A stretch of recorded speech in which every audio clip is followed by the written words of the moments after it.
भैया हम भोजपुरी गायक रमेश यादव है दुनिया के रीत देखी केहू भाई से लड़ता तो केहू अपना बाप से लड़ता। ये दुनिया के रीत देखी कवि के भाव का कहता। धन धन जिंदगिया में धन धन जिंदगिया में कोहरे लोए भाई मरला पचिठिया में निधन लिखाई। धन धन जिंदगिया में कोहरे लोए भाई मरला पचिठिया में निधन लिखाई। धन धन जिंदगिया में धन धन जिंदगिया में कोहरे लोए भाई मारला पचिठिया में निधन लिखाई।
बचा के रखबा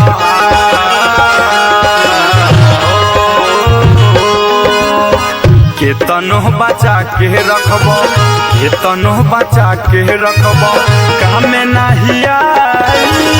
मरला पचिठिया में निधन लिखाई। धन धन जिंदगिया में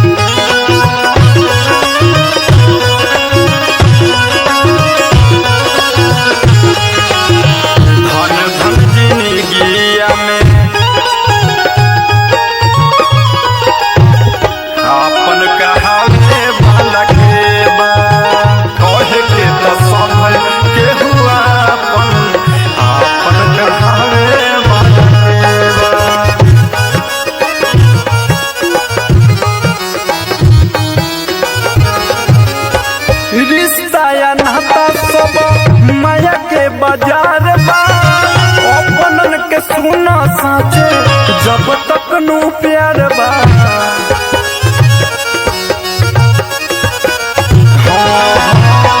रिश्ता या नाता सब माया के बाजार बा अपनन के सुना साचे जब तक नु प्यार बा। छुट्टी है शरीर जहिया हो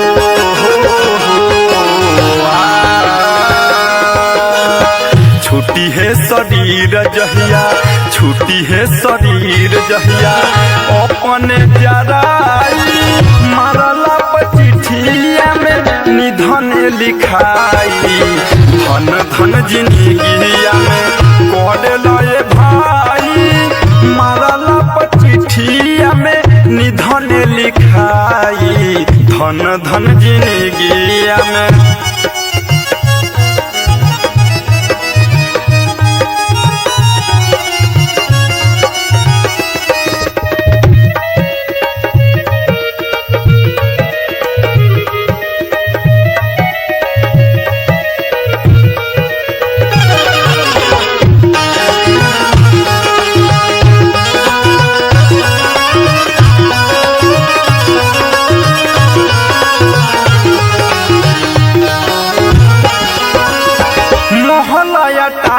साथे कुछो नहीं जाई।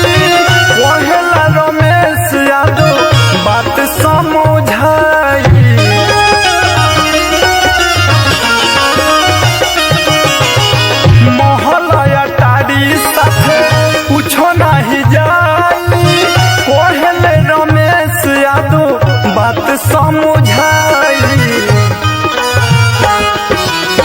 दयालु दीनानाथ लिखे हो